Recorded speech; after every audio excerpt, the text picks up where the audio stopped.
Hello dear students.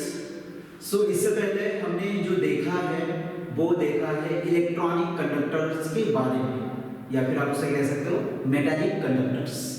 अब हम देखेंगे आयोनिक कंडक्टर्स। ओके, इसे और एक नाम दिया गया है जो है इलेक्ट्रोलाइटिक कंडक्टर्स। ओके, अब ये आयोनिक कंडक्टर्स या फिर इलेक्ट्रोलाइटिक कंडक्टर्स क्यों कहलाते हैं? ओके, क्यों कहलाते हैं? जिस कंडक्टर में जो इलेक्ट्रिसिटी है वो ट्रांसफर होगी by the help of movement of ions. Okay, by the help of movement of ions in their aqueous solution. Okay, in their aqueous solution.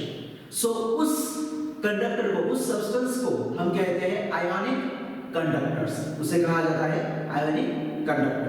Okay, या फिर इलेक्ट्रोलाइटिक कंडक्टर। या फिर आप किसी मोल्टन सॉल्ट को ले लीजिए। देखिए, हमने अगर NaCl लिया हुआ है,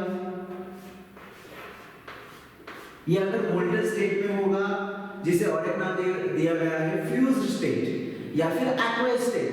ओके, उसे वाटर में आपने डिसॉल्व कर लिया। ये अगर मोल्टन, फ्यूज्ड या फिर एक्वस स्टेट में अगर होगा तो उस समय पर ये डिसोसिएट कर लेगा Na++Cl- में। ओके, ये इस तरह से डिसोसिएट कर लेगा। सोडियम क्लोराइड ये डिसोसिएट कर लेगा Na+ और Cl- आयंस में, और उस समय पर ये जो आयंस है वो हेल्प करेंगे किसे? इलेक्ट्रिसिटी को। क्यों? वन पॉइंट से अनदर पॉइंट तक ट्रांसफर करने के लिए। उस सब्सटेंस को कहा जाता है, उस कंडक्टर को कहा जाता है आयोनिक कंडक्टर या फिर इलेक्ट्रोलाइटिक कंडक्टर। ओके, अगर कोई सब्सटेंस है, अगर कोई कंडक्टर है जिनमें आयंस का हेल्प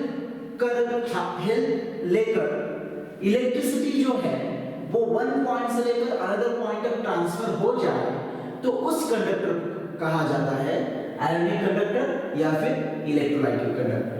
ओके, अब हम आगे बढ़ेंगे। इसमें जो टाइप्स है अलग अलग, उस टाइप्स के बारे में जानेंगे। अब देखिए, सबसे पहले इलेक्ट्रोलाइट किसे कहते हैं? अगर कोई सब्सटेंस है, मान लीजिए एसिड है या फिर बेस है। ओके, अगर कोई एसिड है या फिर बेस है और उस एसिड में या फिर बेस में जो उनका जो एक्वस सॉल्यूशन है, उस सॉल्यूशन में वो आयंस में डिसोसिएट हो जाएंगे। अगर आप एसिड को या बेस को वाटर में डाल दोगे यानी वो एक्वस सॉल्यूशन हो जाएगा। उस समय पर वो आयंस में डिसोसिएट कर लेंगे, और जब वो आयंस में डिसोसिएट कर लेंगे तब उनमें अगर आप इलेक्ट्रिसिटी ट्रांसफर करवा दोगे, वो इलेक्ट्रिसिटी ट्रांसफर हो जाएगी। ओके, वो इलेक्ट्रिसिटी ट्रांसफर हो जाएगी, तब उस समय पर उस सब्सटेंस को, यानी एसिड को या फिर बेस को या फिर उस एक्वस सॉल्यूशन को, उसके हम कहते हैं इलेक्ट्रोलाइट। यानी सिंपल थिंग है, जो आयोनिक कंडक्टर है, जो इलेक्ट्रोलाइटिक कंडक्टर है, उसी तरह से ये इलेक्ट्रोलाइट सेम है, लेकिन यहाँ पर जो है इलेक्ट्रोलाइट क्यों कहा गया है? अगर कोई सब्सटेंस, स्पेसिफिक सब्सटेंस है और उसे आयोनिक कंडक्टर क्यों कहा गया? वो कंडक्टर है।